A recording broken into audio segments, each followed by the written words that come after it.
Class 10th के जितने भी मेरे प्यारे विद्यार्थी 2023-2024 बोर्ड एग्ज़ाम की तैयारी कर रहे हैं, आज के इस वीडियो में मैं आप सभी को पढ़ाने वाला हूं जय शंकर प्रसाद जी के द्वारा लिखित कहानी।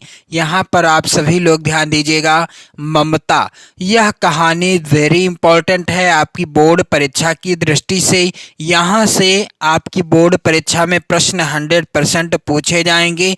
तो मेरे प्यारे बच्चों, आज के इस वीडियो में मैं आपको ममता शीर्षक कहानी को अच्छे तरीके से समझाने का हर संभव प्रयास करूंगा। तो यदि आप चैनल पर नए हो तो चैनल को जरूर सब्सक्राइब कर लेना, वीडियो को लाइक कर देना, शेयर कर देना। तो चलिए बिना देरी किए हुए स्टार्ट करते हैं ममता शीर्षक कहानी को। तो यहाँ से आप देखेंगे लिखा हुआ है, रोहतास दुर्ग के प्रकोष्ठ में बैठी हुई युवती ममता सोण के तीक्ष्ण गंभीर प्रवाह को देख रही है।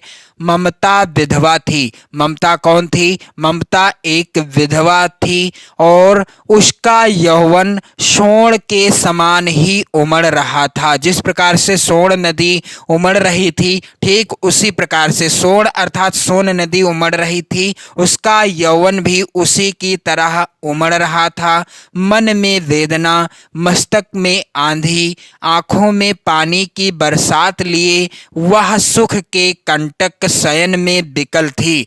हालांकि उसको कई सारे सुख थे, यानी सुख की कोई कमी नहीं थी, फिर भी उसे दुख था। यानी फिर भी उसे क्या था? दुख था। वह रोहतास दुर्गपति के मंत्री चूड़ामणि की अकेली दुहिता थी। ममता कौन थी? ममता रोहतास दुर्गपति के जो मंत्री थे, जिनका नाम था चूड़ामणि, उनकी एक लौती पुत्री थी। फिर उसके लिए कुछ अभाव होना असंभव था। तो आप मान लीजिए कि उसके लिए कोई भी या किसी भी प्रकार की कमी होना बिल्कुल असंभव था।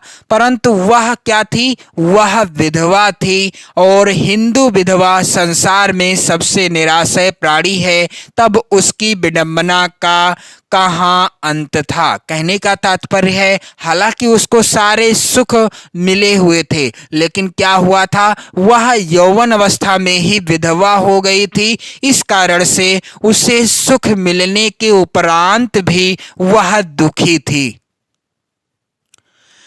चूड़ामणि ने चुपचाप उसके प्रकोष्ठ में अर्थात कमरे में प्रवेश किया। सोण के प्रवाह में, उसके कलनाद में अपना जीवन मिलाने में वह बेसुध थी। पिता का आना ना जान सकी।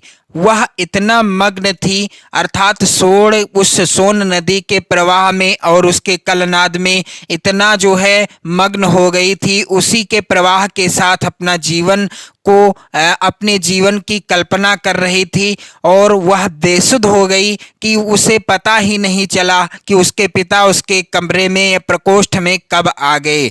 चूड़ामणि व्यथित हो उठे। चूड़ामणि व्यथित हो उठे।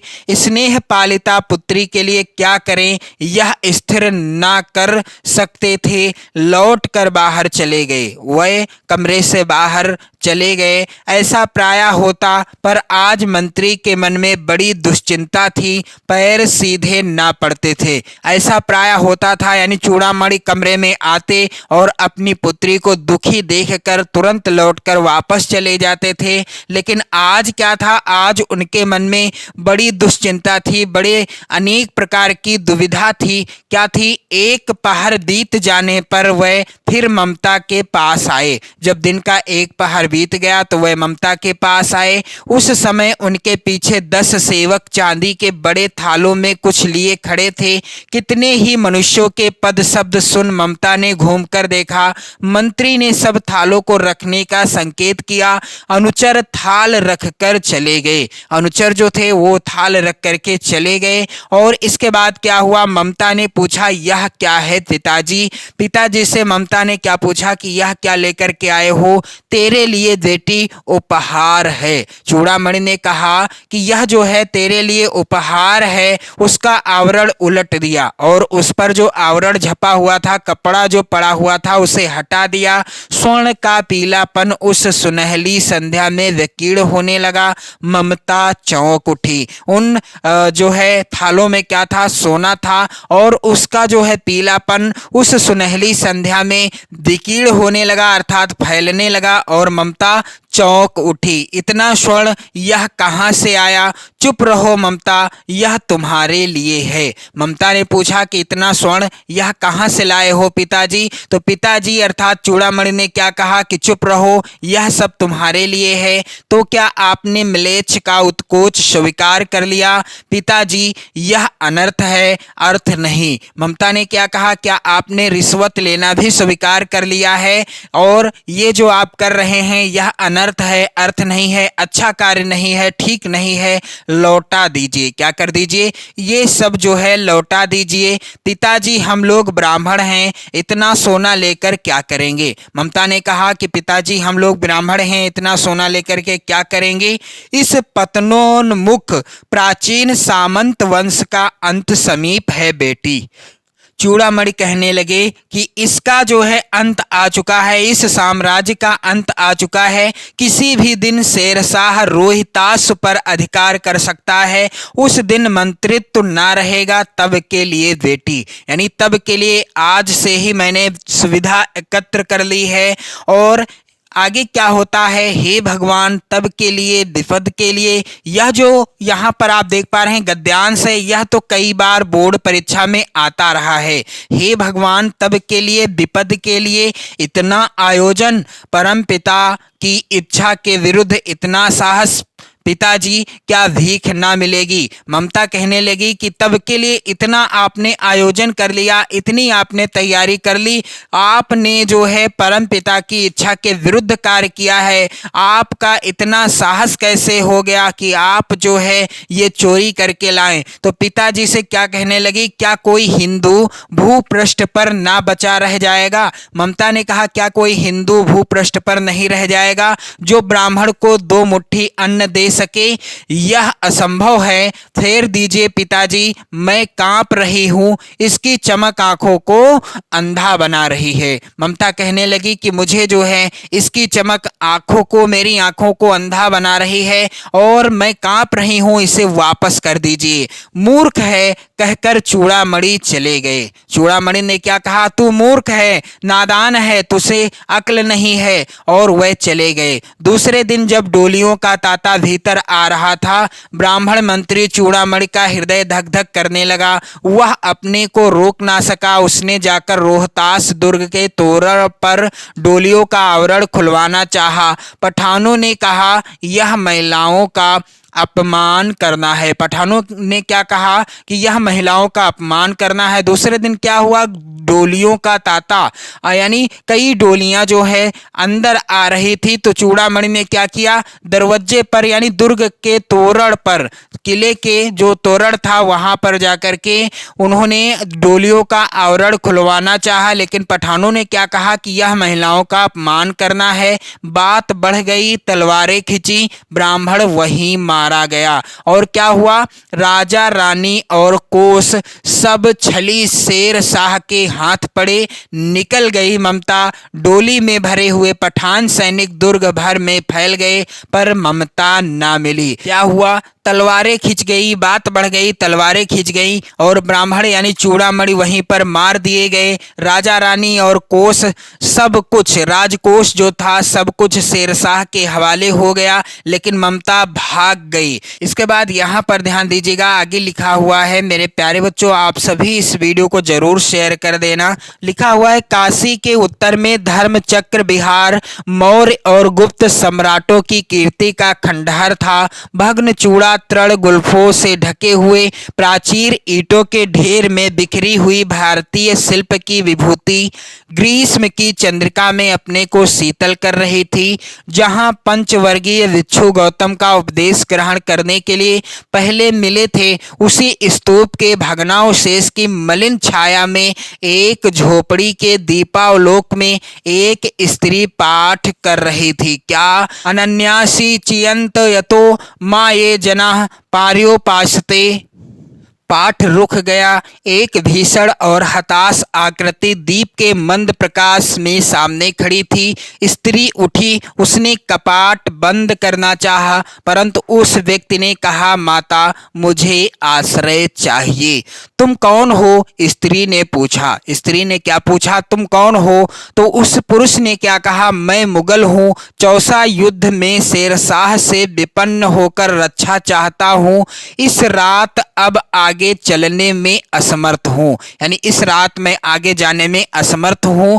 क्या शेरशाह से? स्त्री ने अपने ओठ काट लिए। जब ममता ने सुना, यानी उस स्त्री ने जब सुना कि शेरशाह से तुम्हारा युद्ध था, तो वह जो है चौंक उठी। हाँ माता।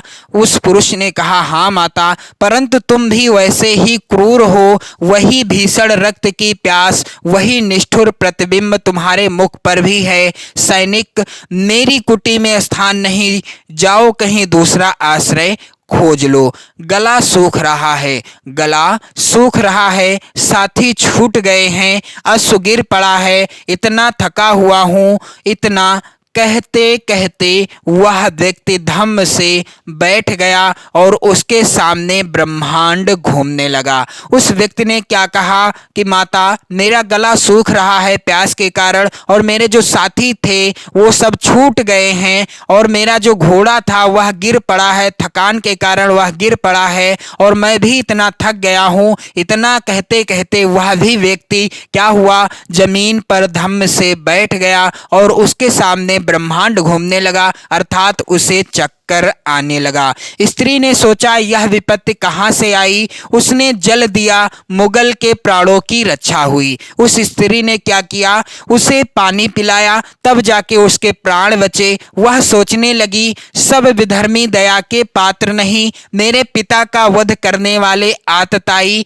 घृणा से उसका मन विरक्त हो गया। आगे क्या लिखा हुआ है? जयशंकर प्रसाद जी लिखते हैं, स्वस्थ होकर मुगल ने कहा, माता तो फिर मैं चला जाऊं? स्त्री विचार कर रही थी, मैं ब्राह्मणी हूं, मुझे तो अपने धर्म अतिथि देव की उपासना का पालन करना चाहिए, परंतु यहाँ नहीं नहीं, सब विधर्मी दया के पात्र नहीं, परंतु यह दया तो नहीं, कर्तव्य करना है। तब यानी वह स्त्री जो है यही सब सोच रही थी, तब क्या हुआ, मुगल अपनी तलवार टेक कर उठ खड़ा हुआ।